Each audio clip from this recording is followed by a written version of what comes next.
The day the aliens arrived started like any other. Doctor. Lina Verma woke to the shrill beeping of her alarm clock, groaning as she fumbled to hit the snooze button. She allowed herself a few more moments of peace, lying in bed and staring at the ceiling, before reluctantly dragging herself up to start the day. Lina was a xenobiologist working at the SETI Institute in Mountain View, California. For years, she had dedicated herself to the search for extraterrestrial intelligence, poring over radio telescope data in hopes of finding a signal from the stars.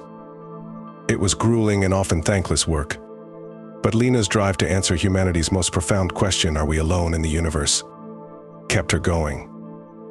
Little did she know, she was about to get that answer in a far more dramatic fashion than she ever could have imagined. Lina went through her morning routine on autopilot: shower, coffee, toast, the usual. As she sipped her coffee and skimmed the news on her tablet, a particular headline caught her eye: mysterious object detected entering Earth's atmosphere. Frowning, Lina tapped on the article. It was sparse on details, but apparently NASA had picked up an unidentified object on a collision course with Earth late last night. Initial speculation was that it might be an asteroid or comet, but the article noted the object was slowing down as it approached, an impossibility for a natural celestial body. A tingle ran down Lina's spine. Could it be? No, surely not. She had to be letting her imagination run away with her. Gulping down the rest of her coffee, she grabbed her bag and headed out to catch the bus to work, shaking her head at her flights of fancy. When she arrived at the SETI Institute a short while later, however, Lina immediately sensed something was amiss. The atmosphere was electric, the halls abuzz with intense conversation. Snippets reached her ears as she made her way to her lab. Heart pounding. Lina burst into her lab to find her colleague and friend, Dr. Amir Nazari, hunched over a computer terminal. He looked up as she entered, eyes wide. Lina, have you heard? It's really happening. What's happening? Amir, what's going on? Amir gestured her over frantically. That object headed for Earth, it's not an asteroid. NASA says it's some kind of craft. Lina's blood ran cold. A craft? You mean? Yeah, Amir met her gaze, his expression a mix of excitement and apprehension. It's them, Lina. The aliens, they're here. The next few hours passed in a surreal blur for Lina. The news spread like wildfire. NASA had confirmed the mysterious object was indeed an alien spacecraft, currently on course to land just outside New York City. The UN Security Council had been called to an emergency session. The president was going to address the nation. The world held its breath, waiting to see what would happen next. Lina and her colleagues at SETI were in a frenzy, working to gather whatever data they could on the unprecedented situation unfolding. Observatories around the world trained their instruments on the alien craft as it streaked through the atmosphere, taking readings and relaying information. Details began to emerge. The craft was enormous, estimated to be over a mile long. Its hull appeared to be made of an unknown metallic substance that reflected very little light, and most shockingly, the ship was actively decelerating, bleeding off velocity in a way that indicated a controlled descent. This was no mere meteor, this was the product of a technology far beyond human capability. As she pored over the incoming readouts with Amir and the rest of the SETI team, Lina's mind raced. What did the aliens want? Were they hostile invaders or benevolent explorers? Would this be a new dawn for mankind, or the end of life as they knew it? The implications were staggering. Amidst the chaos, a call came in for Lina from the SETI director. With trembling hands, she picked up the phone. Dr. Verma, the director said without preamble. I need you on the next flight to New York. You're joining the contact team. Lina nearly dropped the phone. Me? But why? You're one of our top experts in astrobiology and potential extraterrestrial biology. No one is more qualified, the director sighed. This is it, Lina, the moment of truth. I need my best people on the ground. Lina swallowed hard, her heart hammering in her chest. This was what she had trained for her whole life, the very reason she had gone into this field. But now that it was actually happening, the reality of it threatened to overwhelm her. I understand, she managed. I'll be on the next plane. Hanging up, Lina turned to find Amir watching her with round eyes. You're going to New York, he asked incredulously, to meet the aliens. Lina forced a nod, trying to project a confidence she didn't feel. Looks like it. Guess they need a xenobiologist on the welcoming committee. Amir shook his head in amazement. Wow, just be careful, okay? He hesitated, then pulled her into a fierce hug. And good luck. Lina hugged him back just as tightly, suddenly tearing up. This felt monumental, like her whole life had been building to this point. But she couldn't escape the cold tendril of fear curling in her gut. Everything was about to change, for better or worse. She just prayed humanity was ready for what came next. The flight to New York was the tensest of Lina's life. Every time they hit a patch of turbulence, she flinched, heart leaping into her throat. She couldn't shake the irrational fear that the aliens would blow them out of the sky, not that they seemed inclined to do so thus far. From what she could gather, Lina had her laptop out, monitoring the situation via hastily cobbled government and scientific information networks. The alien craft had settled into a stable holding pattern about 30 miles north of YC, hovering a few thousand feet up. It just sat there, silent and inscrutable, as the world watched with bated breath to see what would happen. Military forces had surrounded the area, and evacuations were underway. But so far, no aggressive moves had been made by either side. It appeared to be a tense standoff. The craft had not attempted to communicate, and of course, Earth had no way to initiate contact. They were locked in a strange impasse. As her plane touched down at JFK, Lina was whisked through security by grim-faced agents and hustled into a waiting black SUV. Traffic was at an utter standstill, the highways around New York choked with people trying to flee the city. But her motorcade bowled its way through, parting the sea of cars with a cacophony of sirens and flashing lights. Soon they were racing north, the eerie green glow of the hovering alien ship painting the horizon. Getting her first direct look at it, Lina shivered involuntarily. It was even more mammoth and unsettling in person, just hanging there in the sky, in defiance of everything she knew about physics. Every instinct screamed at her that this was unnatural, wrong. The convoy pulled into a hastily erected military encampment a few miles from the looming craft. Lina was hurried into a command tent, trying not to wilt under the scrutiny of the stern, uniformed men and women all around her. She felt very small and out of place. A tall, imposing black man with Johnson on his fatigue stepped forward and offered his hand. "Dr. Verma?" "General Everett Johnson." "Thank you for coming." His grip was firm, his tone crisp. Lina shook his hand, trying not to let her own tremble. "Of course, It's an honor to be here." She looked around at the other scientific and military personnel packed into the tent. "So what's the situation? Has there been any contact?" Johnson shook his head grimly. "Not a peep. They've just been sitting there for hours. But we've detected some kind of intense scans coming from the ship, almost like they're analyzing us." A shiver ran down Lina's spine at the implication. "Analyzing us? For what purpose?" "That's what we're hoping you can help us figure out," the general said. He gestured to the others. "This is the contact team. We've got representatives from the military, government, and key scientific fields. The idea is to present a united front if and when they do decide to talk to us." Lina nodded slowly, trying to process it all. Her gaze was drawn back to the looming ship on the horizon, her mind churning with questions and fears. What did the aliens want? Why were they here? And most importantly, what would happen when they finally broke their silence? She feared that whatever the answers were, they would change the course of human history forever. For better or worse, the waiting was interminable. Hours crawled by, with no word or movement from the silent alien craft hovering in the distance. Lina tried to focus on the frenzied preparations happening all around her, the heated strategic discussions, the feverish analysis of the scant data they'd managed to collect on the ship.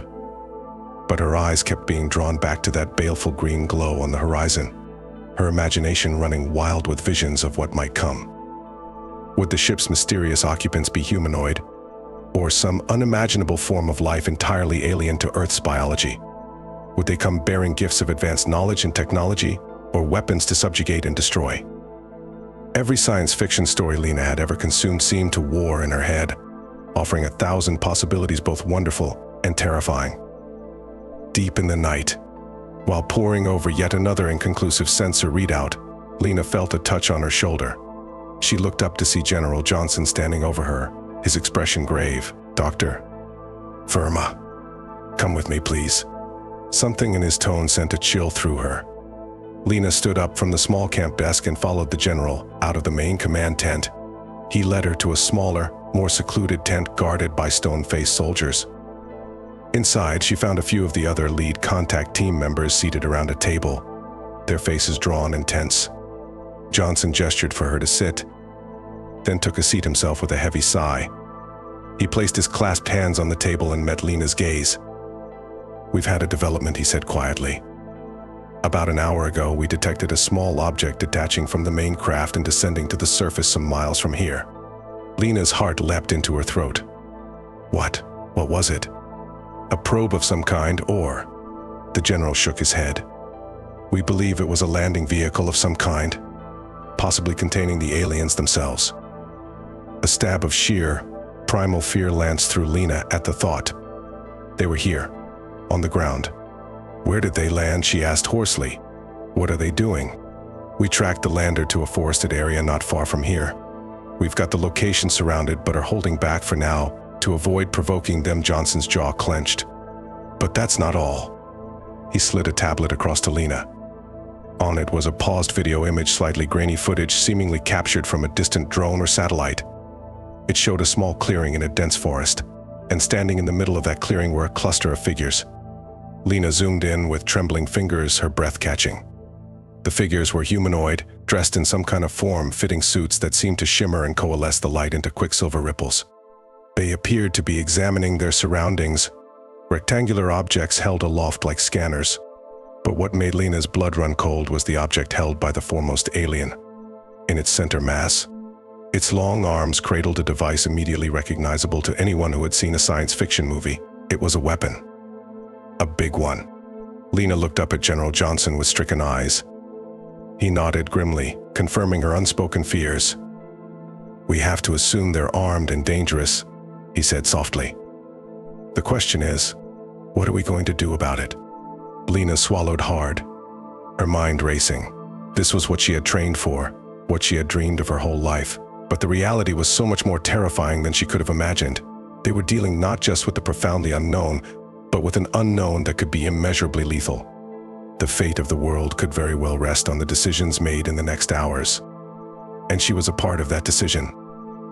Lina took a deep, shaky breath, trying to center herself. She was a scientist. She had to think rationally, empirically, even in the face of the unthinkable. "We need to keep monitoring them closely," she said at last. "And I think we need to seriously consider attempting to communicate as soon as possible. Establish a dialogue, make our intentions to come in peace clear." She met Johnson's flinty gaze, seeing the wheels turning behind his eyes as he weighed her words. "I agree, we need to communicate," he said slowly. "But Lina, we also need to be prepared for the worst. If they prove hostile, we must be ready to defend ourselves, by any means necessary." The unspoken meaning behind his words hung heavy in the air. Lina shivered, the responsibility settling like a leaden weight on her shoulders. She could only pray that the aliens came in peace, for if they didn't, she feared no force on Earth could stand against them. The decision was made. They would attempt contact with the aliens. Lina stood with the rest of the lead contact team in the hushed command tent, watching the main view screen with her heart in her throat. On it, camera feeds showed a lone Humvee trundling down a remote forest road toward the alien landing site, a white flag of truce affixed to its antenna. Inside the vehicle were a hand-picked delegation, a diplomat, a linguist, and a military attaché. They had agonized over every detail, wanting to present a message of peace and goodwill, while still being cautious. The occupants were visibly unarmed save for a single sidearm on the soldier, a bold choice but a necessary show of trust. Lina gripped the edge of the table, her knuckles white. Every fiber of her being longed to be in that Humvee, to be one of the first humans to look upon an alien being. But she had agreed with the assessment that her talents would be better applied analyzing any information or data they managed to gather from this initial contact.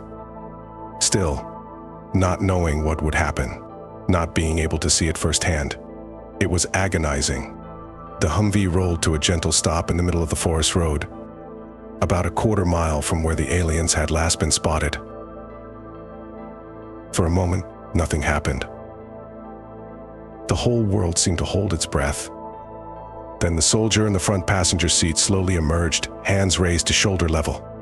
He carefully reached back into the vehicle and extracted a large white square of fabric and, with deliberate movements, laid it on the ground. On it was stenciled a simple pictogram of a human hand, palm up, an offering, an invitation.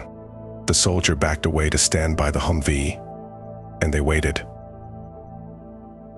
The cameras panned, trying to catch a glimpse of movement in the dense foliage.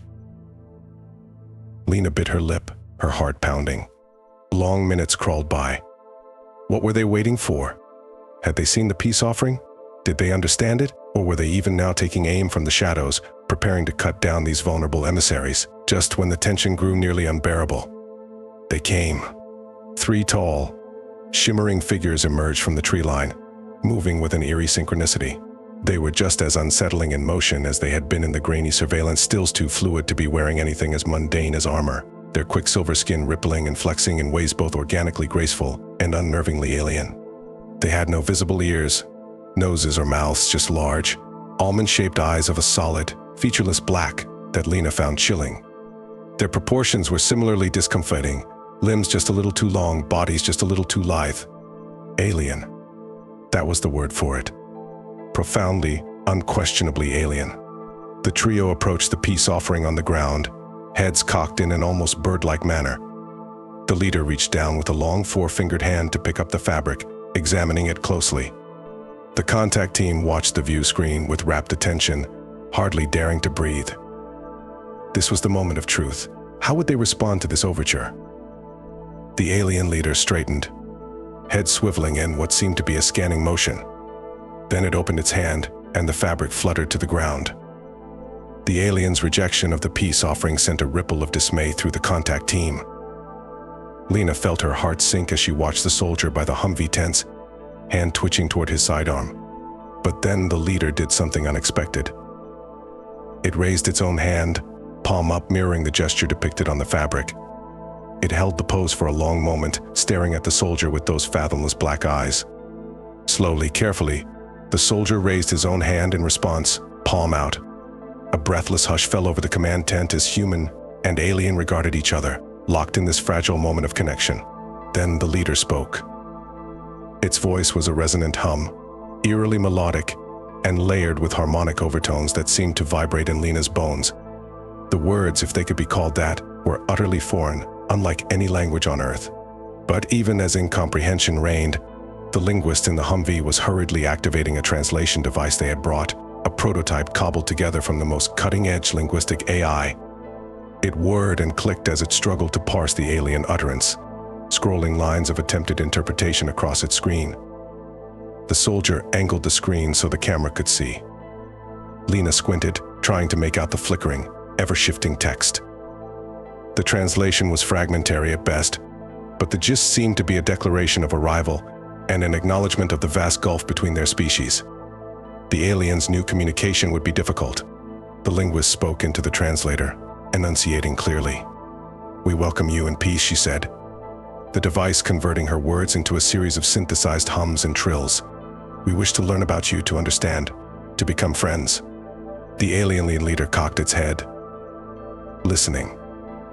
It let loose another stream of resonant tones, the translator once again struggling to keep up. As the garbled translation scrolled across the screen, Lina frowned. There was something unsettling about the word choice, the subtle implications. Union could mean cooperation, but also assimilation. Learning could be a mutual exchange, or a unilateral acquisition. Her unease only grew as the alien raised its other hand, the one not extended in greeting. In it was grasped a small, angular device, not dissimilar to the one they had been seen wielding before. The soldier by the Humvee immediately stiffened, stepping forward with a barked warning, even as the linguist attempted to wave him off. But the alien paid them no mind. It pointed the device toward the Humvee, the object whining to life with a pulse of ominous red light. "Get back," the soldier yelled, yanking the linguist behind him and going for his gun. "They're armed, there." But before he could finish, before he could even fully draw his weapon, a lance of searing crimson energy shot from the alien device and enveloped the Humvee. Lina watched in horror as the view screen dissolved into static, the cameras lost. A beat of terrible silence. Then pandemonium erupted in the command tent. "What happened?" General Johnson roared, rounding on the comms officer. "Get that feedback. I want eyes on that site now." The contact team erupted into a frenzy of activity, frantically trying to re-establish contact to make sense of what they had just witnessed. But Lina just stared at the now blank view screen, a cold, creeping dread hardening in her gut. They had made a mistake. They had assumed the aliens would value the same things they did: peace, cooperation, mutual understanding. But that device, that blinding red beam of destruction, could that really be the action of someone coming in peace? The icy knot of fear inside Lina said otherwise. What had they invited to their world? What price would they pay for this hubris of imagining they could truly understand, let alone control an intelligence far beyond their own? Lina shook herself from her reverie, forcing her spinning thoughts into order. They needed information, hard data, and they needed it yesterday. If this encounter had just taught them anything, it was that assumptions would only get them killed. She took a deep breath and plunged into the maelstrom of the command tent, shouting orders for sensor sweeps, data analysis, threat assessments. They still didn't know what the aliens truly wanted. But one thing was now terribly, undeniably clear. It wasn't peace. The next several hours passed in a blur of controlled chaos as the contact team scrambled to respond to the attack on their emissaries. Heavily armed strike teams were dispatched to the alien landing site. But by the time they arrived, the beings were gone without a trace, not even a scorched patch of earth to show where their deadly crimson beam had struck. Of the delegation, there was also no sign. No bodies, no debris, no clues whatsoever as to their fate. It was as if they had been perfectly erased from existence. The implications of such power were chilling. Lina worked feverishly with the other scientists to analyze what scant data they had, poring over sensor logs and camera feeds for any hint of what the aliens' technology could do. But it was like trying to decipher the workings of a supercomputer with an abacus. The principles at work were so far beyond them, they could scarcely fathom the edges of their ignorance. As the long, tense night dragged on with no further sign of the aliens, a bleak, suffocating mood settled over the command center. What had begun with such hope and wonder had soured with stunning speed into dread and despair. They had made first contact, but instead of enlightenment, they had found only destruction. Instead of communion, only cold, unfathomable hostility. And now the question hung over all of them, unspoken but deafening in the grim silence: what would the aliens do next? Lina rubbed her burning eyes, the glow of her computer screen blurring before her. She was running on fumes, but sleep was out of the question. Not when the waking world had become a living nightmare. A hand touched her shoulder, startling her. She looked up to find General Johnson standing over her, his face haggard but his eyes fierce. "Dr. Verma," he said quietly, gravely, "we need you in the briefing room. It's time to discuss our options." Lina's stomach clenched. She didn't need to ask what kind of options he meant. She had seen the forces mustering outside the command center: tanks, missile launchers, attack choppers. For all the good they would likely do against the aliens' godlike technology. She nodded, throat tight, and let the general usher her into a room crowded with grim-faced military brass and ashen scientists. The screens on the walls showed live feeds of the looming alien mothership, its baleful emerald glow painting the night sky a sickly hue. General Johnson took his place at the head of the table, his expression carved from granite. He didn't mince words. "As you know, our attempt to initiate peaceful contact with the aliens has failed," he said flatly. "Their hostile actions have left us no choice but to assume they are a clear and present threat to our world." He paused, letting the weight of that sink in.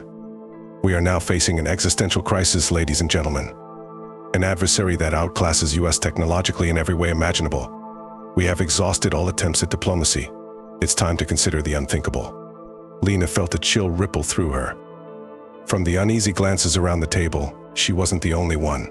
A quavering voice spoke up: "Dr.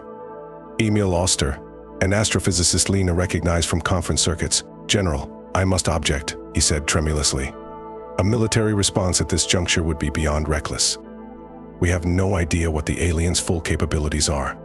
To attack them blind would be tantamount to suicide." Johnson's eyes flashed as he rounded on the scientist. "And what would you suggest, Doctor?" he demanded. "That we sit on our hands and let them annihilate us at their leisure." He gestured sharply at the screens. "That ship is an extinction-level threat. Just by existing, we cannot afford caution any longer. We must act, and act decisively. It may be a fool's hope, but it's better than none. Amid the erupting hubbub of argument, Lina found herself speaking up, hardly aware of standing. "General Doctor. Oster is right," she said, her voice steady despite the hammering of her heart. "An attack would be worse than futile right now. It would be catastrophic." Johnson narrowed his eyes at her. "You agreed in the beginning that we needed to be prepared to defend ourselves, Doctor." "Verma, have you changed your position?" Lina shook her head. "No, I haven't. But defense and suicide are two very different things." She took a shaky breath, gathering her thoughts.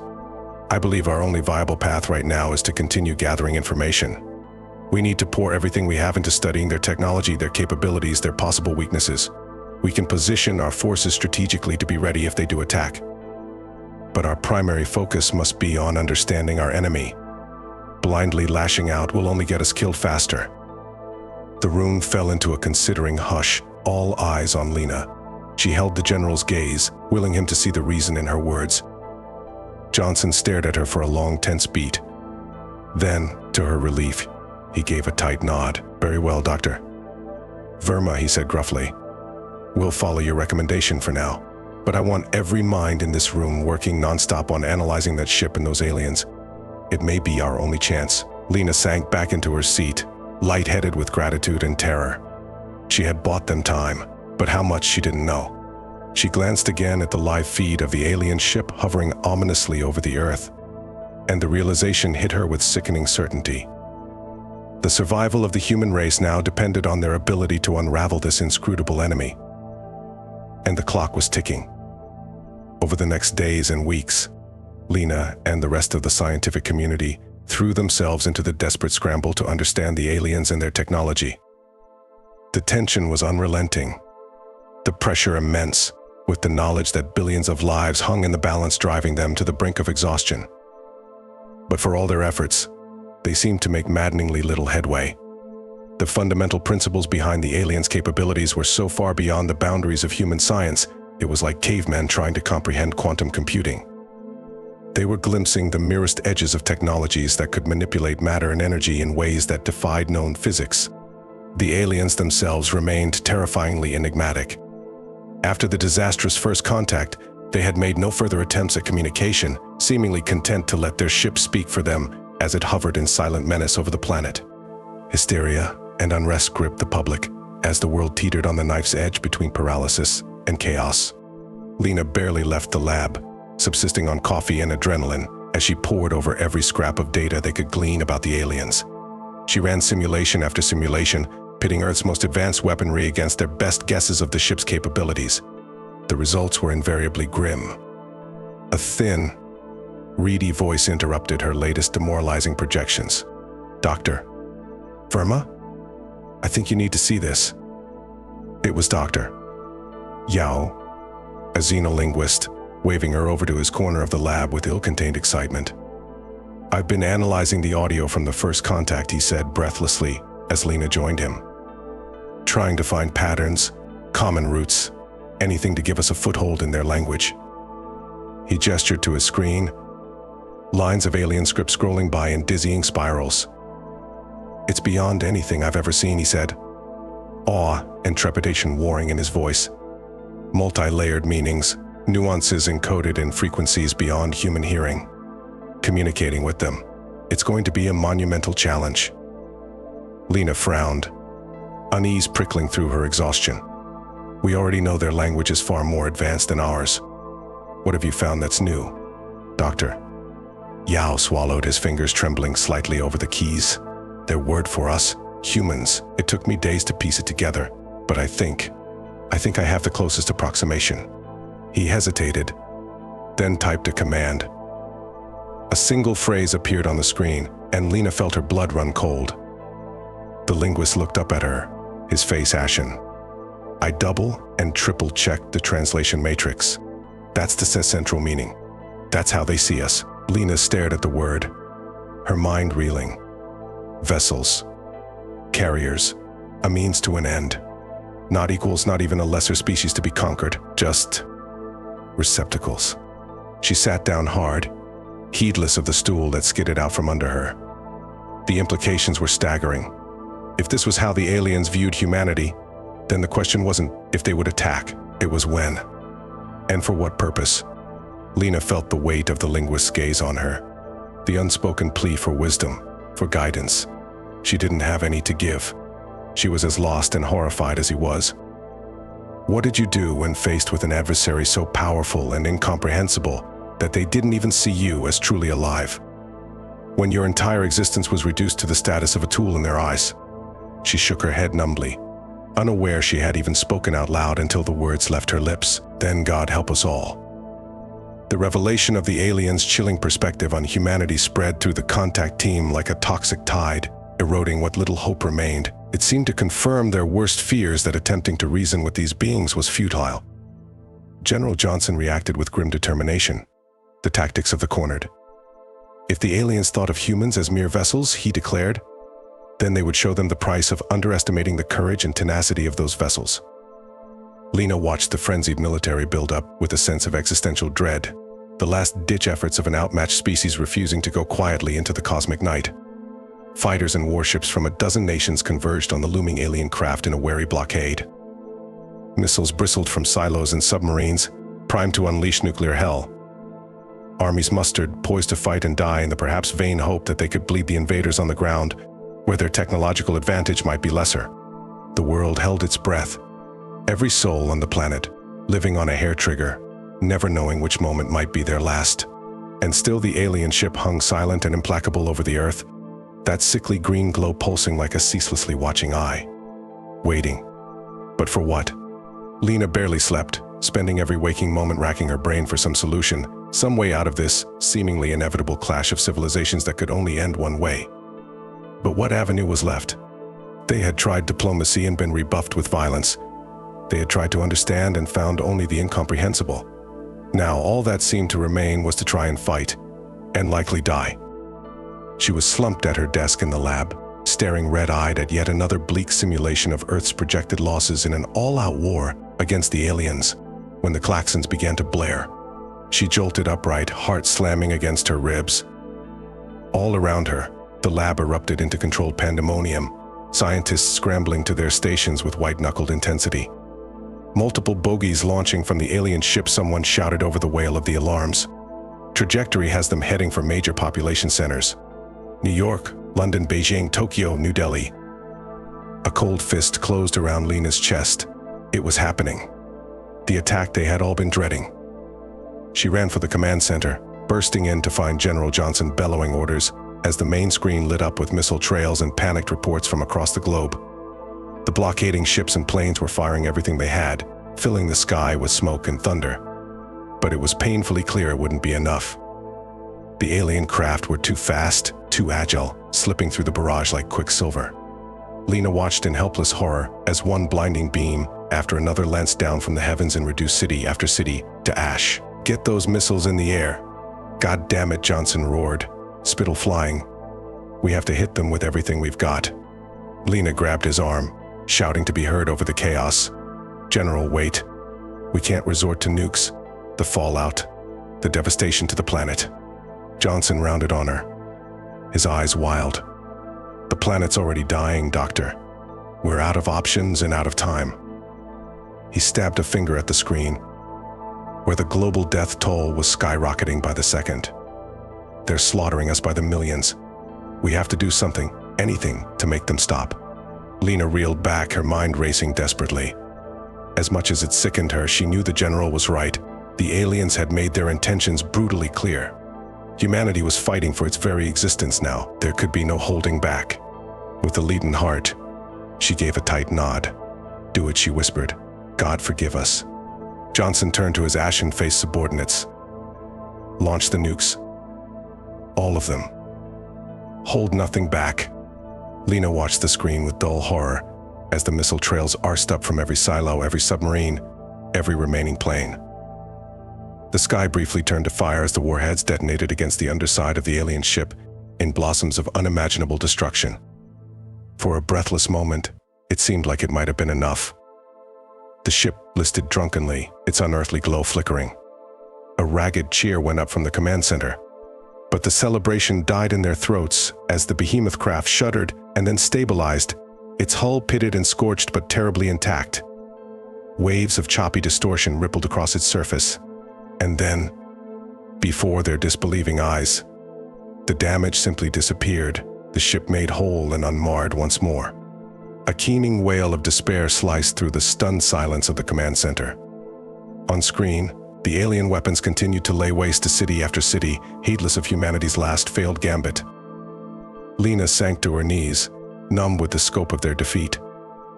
How could they fight an enemy that could shrug off the unrestrained might of the world's nuclear arsenal in seconds? What hope was left? Dimly, she registered Johnson ordering a full retreat, commanding their remaining forces to scatter and go to ground. Buying time. But for what? They had played their final card and lost. As the command staff fled and the alien beams drew ever closer, Lina found herself stumbling back to the lab, drawn by some last desperate flicker of inspiration. They had failed to stop the invasion by force, but perhaps there was still a way to make the aliens see them as more than just vessels to be emptied. With trembling fingers, she called up the linguistic database, poring over the scraps and fragments of the alien language they had deciphered. She had no delusions of being able to communicate with them fully, to beg for mercy, or make them see the error of their ways. But if she could just send them a message, one single powerful thought to give them pause. She didn't know how much time she had left. The ground was shaking now, the lights flickering as the alien beams drew near.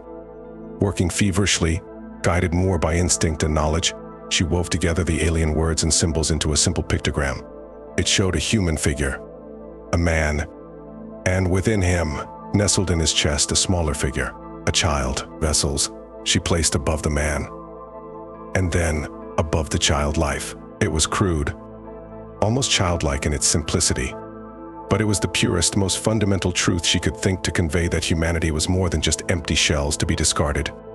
That within each of them beat the spark of a living soul, the promise of new generations, of posterity and progress, and endless potential. That to extinguish them was to extinguish something precious beyond measure, a light forever lost to the cosmos. With seconds to spare, she broadcast the message on every frequency and channel they had, aiming it at the implacable bulk of the alien ship. Then she closed her eyes and commended her soul to whatever powers might be listening, be they God or cosmos or the better angels of alien nature. The world went white and silent. Epilogue. Lina opened her eyes to find herself still miraculously, impossibly alive, blinking up at a smoke-stained but intact ceiling. She pushed herself to her feet, wincing at a dozen aches and bruises, and stumbled to the lab window. What she saw took her breath away. The alien ship was gone, vanished without a trace from the sky. In its place, a brilliant aurora shimmered and danced, painting the heavens in iridescent swirls of color more beautiful than any earthly sight. A laugh bubbled up in her throat, half joy and half hysteria. They had done it. Somehow, impossibly, they had made the aliens understand, made them see the value in the lives they had been so callously destroying. Humanity had stared down its own annihilation, and, with its final breath, proclaimed the sanctity of its existence.